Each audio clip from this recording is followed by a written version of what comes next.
بسم الله الرحمن الرحيم لا أقسم بيوم القيامة ولا أقسم بالنفس اللوامة أيحسب الإنسان أن لن نجمع عظامه بلى قادرين على أن نسوي بنانه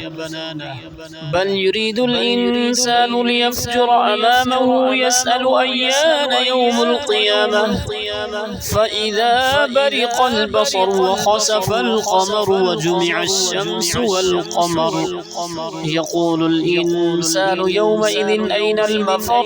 كلا لا وزر إلى ربك يومئذ المستقر ينبأ الإنسان يومئذ بما قدم وأخر بل الإنسان على نفسه بصيرة ولو ألقى معاذيره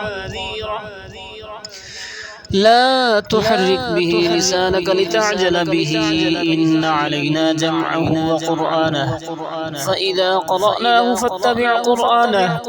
ثم إن علينا بيانه كلا بل تحبون العاجلة وتذرون الآخرة وجوه يومئذ ناظرة إلى ربها ناظرة ووجوه يومئذ باسرة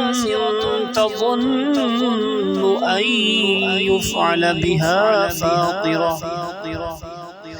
كلا إذا بلغت التراقي وقيل من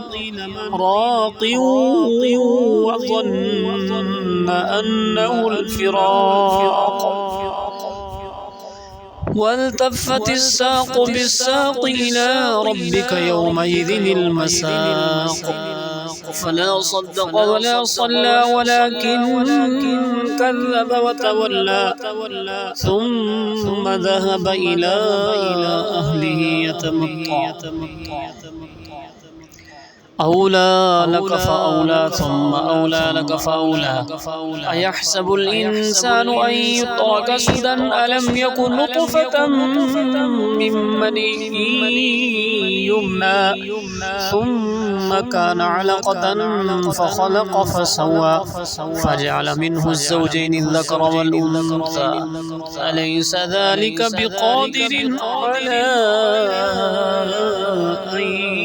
يحيي الموتى